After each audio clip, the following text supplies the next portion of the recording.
The title of my talk is The Web Experience in the Autistic Spectrum, and I'd like to take this opportunity to familiarize you with the cognitive issues that some of your users might be having while visiting your site or using your application from the perspective of the autistic spectrum, and in particular the Asperger Syndrome, which I'll be focusing on. Understanding and catering for the needs of such users may be beneficial not only for you and for your product, but also for the target audience in its entirety. So regardless of whether you're a developer or a designer, designing with cognitive accessibility in mind will generate a pretty widespread payoff, which I hope will be quite impressive, but more on that in a bit. So my name is Natalia Berdys. I've come in from Krakow, Poland, as Jet said. I've recently quit my office job to start a new career as an iOS developer. And yay! And you might be wondering why I've chosen such a topic for a presentation at JSConf and what my credentials are. Well, the thing is that this talk is very personal for me, since I've been diagnosed with Asperger Syndrome when I was a child, and my talk will be based largely on my personal observations, as well as on the research I've done online and on interviews that I've conducted with fellow Aspies online as well. First of all, let me briefly explain what autism is. In fact, it is not a black or white condition. It is an entire range of conditions that comes in many different shades and flavors. So this ranges from severe autism and Kanner's autism. These guys are usually non-communicative at all. They have a severe learning disability, and the distractions that they experience are mostly physical. And at the upper end of the spectrum, we have high-functioning autism and Asperger Syndrome. These two terms are now increasingly being used interchangeably. And these guys have relatively normal language acquisition and some extreme abilities, relatively high IQ, and the distractions that they experience are mostly mental and cognitive. And I'm sure that many of you here perhaps have Asperger's, and you definitely know someone who does. It's just that they may not have been diagnosed yet. They may just appear to be super geeky. And I'm sure you know people such as Thomas Jefferson or Isaac Newton or Richard Stallman of the Free Software Foundation fame, or even Bill Gates. Now, these people have never been officially diagnosed, but trust me, us Aspies do sense a certain kinship with them, so my bet is that they probably have Asperger's too. I would even go one step further. Half the Silicon Valley probably has Asperger's. And like I said, they are the geeky types that tend to flock together a lot, but more on that in a bit. As I've said, I'll be focusing on Asperger's Syndrome. So what is it in general? In fact, people with Asperger's Syndrome, they're just really quite normal, to be honest. They might appear just a bit weird and just a bit eccentric, and depending on the situation, they might appear to have a very low intelligence, especially if it's a social situation, or a higher IQ, especially when they're online or alone. Now, people with Asperger's differ from the so-called neurotypical people in 4 fields in general: social skills, language, interests, and perception. So I'd like to just briefly sketch the type of user that we're dealing with here.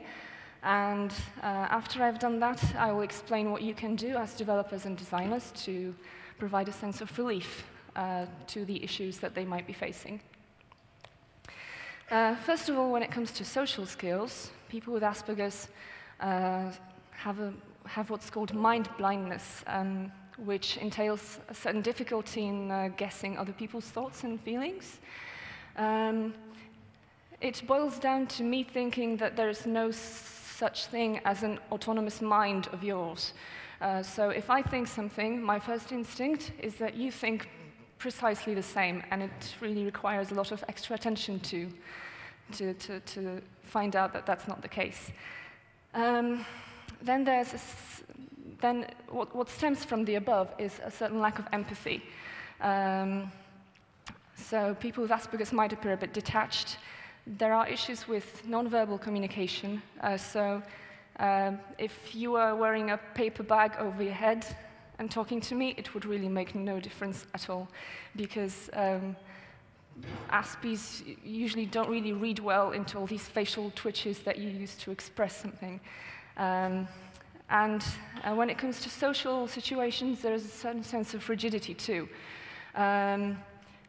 It's fairly hard to play all the social games and participate in the social status quo. So imagine it's like putting a computer out in a social context and sending a computer to a post office to fill out a form. If there are certain rules to be followed, and they're very specific, then it's doable. But as soon as some kind of adaptability and improvisation is required, then it becomes really difficult. So the way we usually cope with that is we feel like being in an RPG game or an actor in a play, which is what I'm doing right now. So that makes social contexts easy. When it comes to language, language itself is not really affected, but what is affected is the way it is used and interpreted. Language, verbal communication, is something really fairly artificial and painful that really clouds the thought imagery a lot.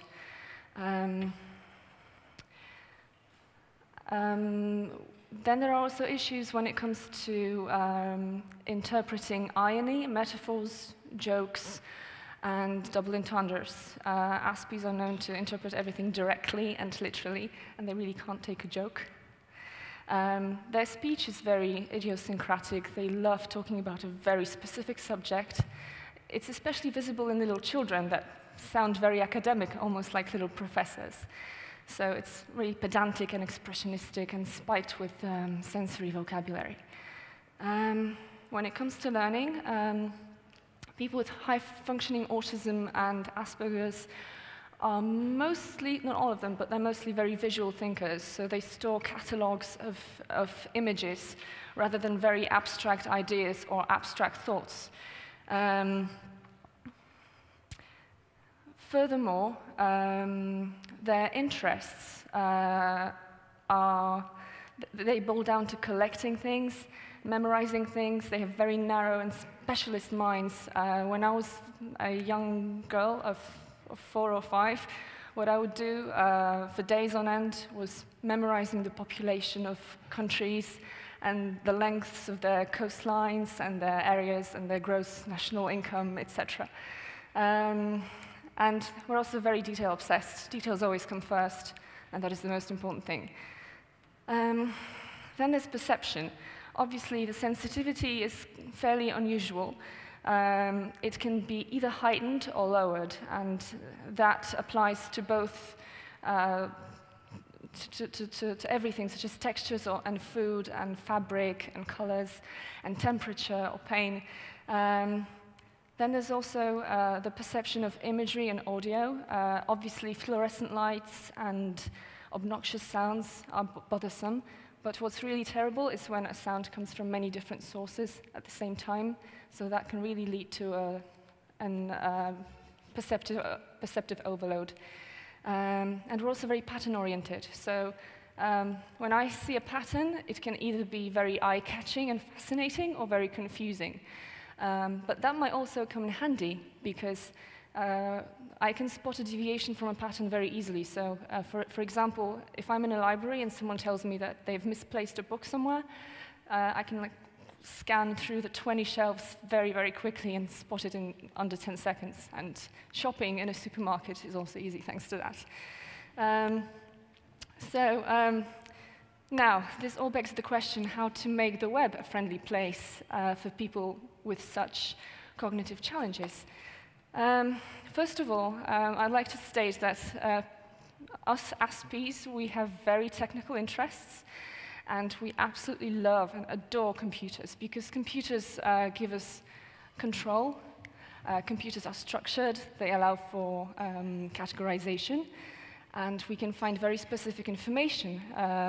We can store it and process it, and we can program the machines so that they listen to our strictly defined rules.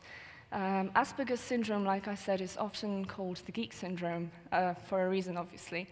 And for us, the computer and the internet is our best friend, and the web is our primary portal to the world. So I would like to emphasize that what you might consider to be best practice or common sense in development or design becomes an absolute necessity for someone with cognitive issues to actually function on the web. And by catering for that, you actually can allow those people to perform social functions that they wouldn't be able to do otherwise. First of all, every single site or every single app has a certain structure. Now, people with Asperger's, they usually take, they have bottom-up minds, so they usually take details and they put them into their own structures. Now, a website or an app already has a structure that you impose upon your user. So you have to make absolutely sure that the structure that you impose is logically correct. Because if there's something shady about it, logically speaking, then we just go instantly and just shut the thing down if something doesn't match. So how do you go around this? The first thing that you can do is to provide ways to bypass the imposed structure. Obviously, a sitemap is one of such ways, and this pertains not only to people with cognitive disabilities, but with any other disabilities that you might think of. Sitemap is usually the very first place that they look. Another way to bypass the structure, obviously, is to implement some sort of search functionality. People with Asperger's and with cognitive disabilities usually they work in a very functional way. So if they arrive at your website, they don't really do browsing or surfing, but they have very strictly defined expectations, and they're looking for very specific information. So a search box is usually the best thing you can do to cater for that. Then again, visible context is absolutely essential, and the breadcrumb trail is a great example of that. So I like to know where I am in the structure of your site or your app, and how I got there and how I got to any particular point, and where I can move forwards and backwards. So that's always for the best. Another thing is that whenever you have any long chunk of text, probably the worst thing that you can do is to break it up into sections, so that first you display the first 25% of an article, and then you have to click next or number 2 to display the next 25%, etc., etc. Like I said, we usually have an eye for a quick overview, and this really grounds us and allows us some sense of control over what's going on. Whenever possible, you might want to really put the entire text there, if possible. That really might help. When it comes to navigation, this can also be quite tricky. For instance, if you have any navigational elements on the left-hand side of your website, and then some other navigational elements at the top, and then some additional menus at the right, and then some links at the bottom, we can be baffled at how all of these navigational elements relate to one another. We might want to make some sort of sense of why some items are on the left and why others are on the top, and if there's any logical connection between them. And so we can get really stuck thinking about that. So if at all possible, you might want to group all navigation in one place. That really makes things easier. Then there's language, and I really can't stress enough that good copywriting is also good accessibility. First of all, try and use language that's direct and literal due to issues with immediately understanding irony and metaphor and idioms. For example, in this text here, it reads, "Yesterday in a nutshell, first it was raining cats and dogs, then Joe got canned, etc." So when I'm reading this text, my first impression is very visual, and I really do see a nutshell, and then I see cats and dogs raining from the sky, and then I see Joe being in a can with its top off, and it really takes some extra milliseconds or seconds of that computational power of the brain for me to actually arrive at a conclusion. Oh yeah, so this is an idiom and it means this and that. Okay, let's get to the next one. So this can really be an obstacle. So you really might want to think of that whenever you catch yourself using some catchphrases or idiomatic expressions, especially when they're spiked with visual vocabulary. Another way to make language easier is to use very clear titles and summaries. Other than a very quick overview, which we obviously cherish, it also provides context. So this is a fairly well-known technique in journalism. This is called inverted pyramid writing, and it's often found in newspaper articles. You have a headline, then you have a quick summary, and then you just get to the article itself. So you also might want to think about that. Oh, and I love this one.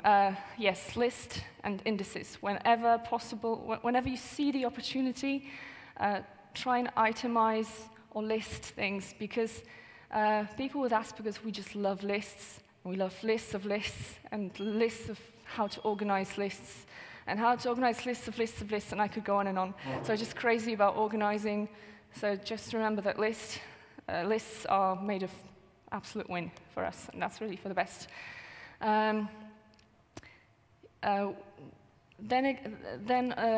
Going further, whenever you have any sort of hyperlinks or buttons that say click me or click here, the first impression for users with cognitive issues is being an Alice in Wonderland and just seeing all these imperatives everywhere, telling them to click here or click there, eat me, drink me. This is absolutely terrible. What you might want to do is make the links really self-explanatory, really telling the user where they lead and what's behind the door. So instead of click me or click here for more info, a better way to do this would be, say, details of our return policy or go to homepage, etc. So careful with that. Now, when it comes to design itself, obviously high arousal websites are a horror to look at. So this is an example of something that you don't want to do.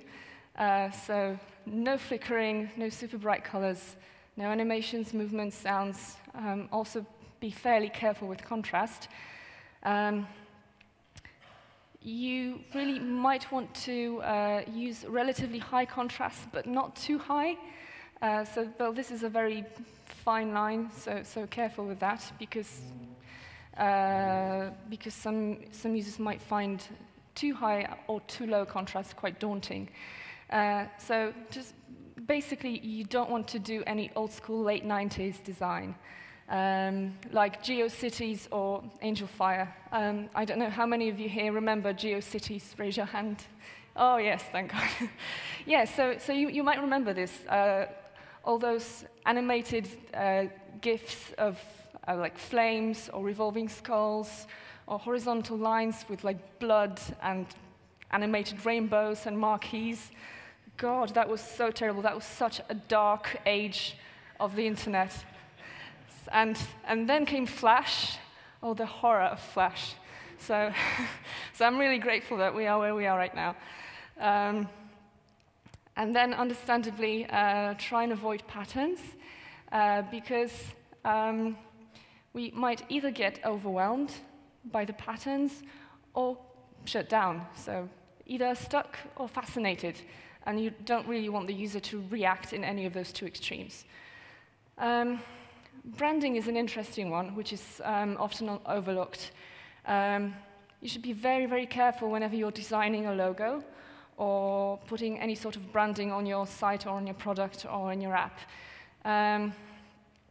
Because branding is very often metaphorical in a way that's not immediately understood or direct. An example of this is the Nike logo. This is a sports company, and I'm really baffled at what it means and what's the relation of this swooshy thing to a sports company or to Nike itself. It makes absolutely no sense. So this might really be confusing for your cognitively challenged user. A good example of direct branding is the Shell logo. I mean, it's a shell. The company's called Shell. I get that. That's cool. I'm cool with that.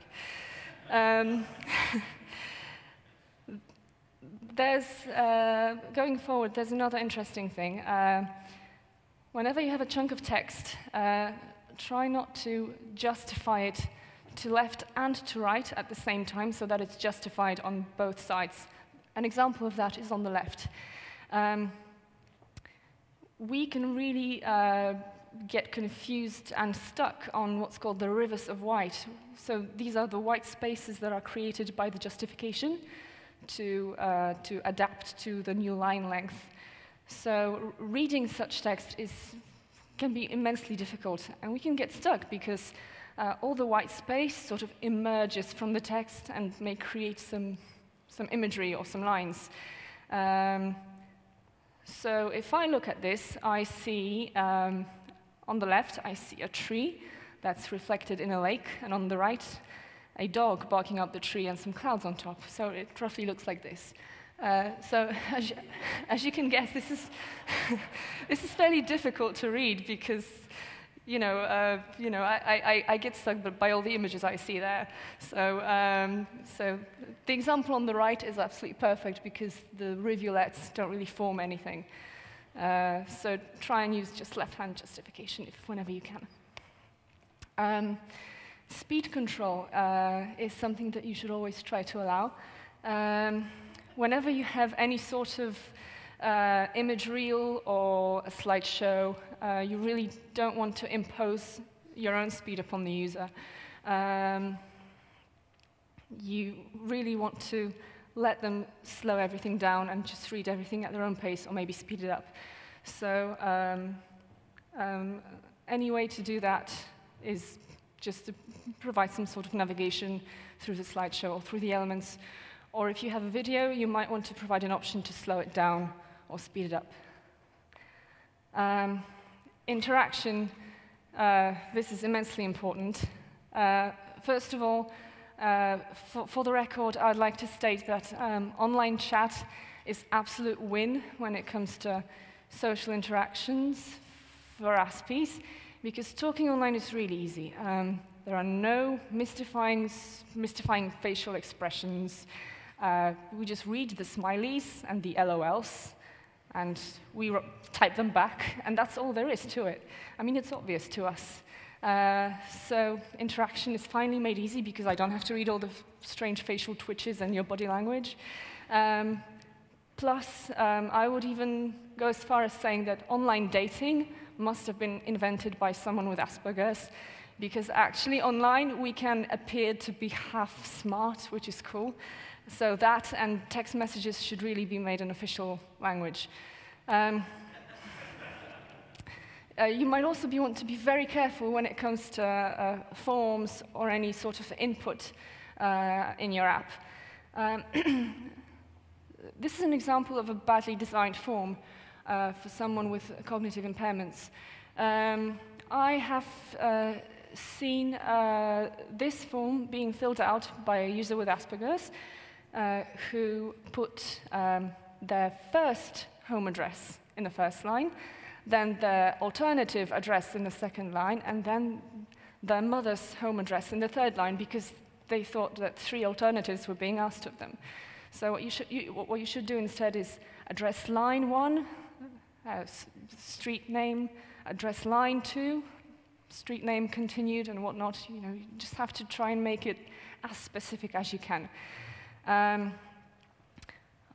Also, whenever you have an input box in which you put any sort of logic, such as and, or some, as in name your 5 biggest and most successful achievements, we can get really stuck on this, because I'll be thinking, well, do you want 5 of my biggest achievements and 5 of my most successful ones, or some of those and maybe 2 of my biggest ones and 3 of my most successful ones?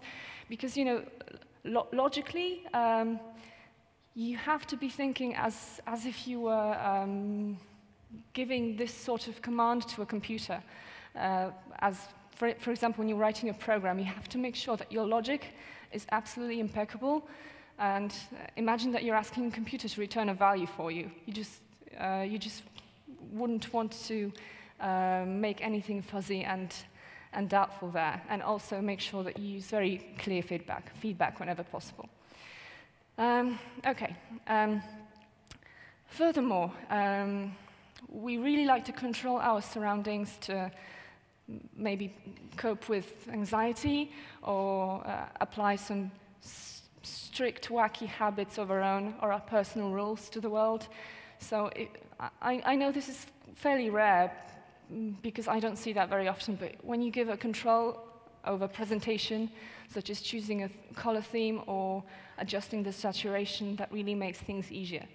And also try and not impose your own font size upon the user, just allow them to resize it in the browser. That's always, that always wins our hearts too. Having said that, you really might want to think of users with Asperger's as your ultimate, ideal, perfect testers for your apps and for your products in terms of usability and accessibility. First of all, we're brutally honest, especially when asked a very direct question. We're less prone to lying. We love to correct. We're really obsessed about detail and controlling everything. And we're also super sensitive, and we exaggerate and overreact over everything, really. So what bothers a normal person really bothers a person with Asperger's 100 times more. So you've got a very, very sensitive and very fine-tuned instrument of a tester there, possibly. The takeaway from all of this is that accessibility for users with cognitive impairments translates itself directly to just general usability for everyone. And much of what I've said might appear obvious, but once you really grasp these really basic guidelines, you really might arrive at a very usable and very accessible product for absolutely everyone. So you really want to think about accessibility for cognitive impairments at every single stage, during development, during design. Like I said, whether you're a developer or a designer, this is what you should be thinking about. And that is all I wanted to say. And let me just add one more thing.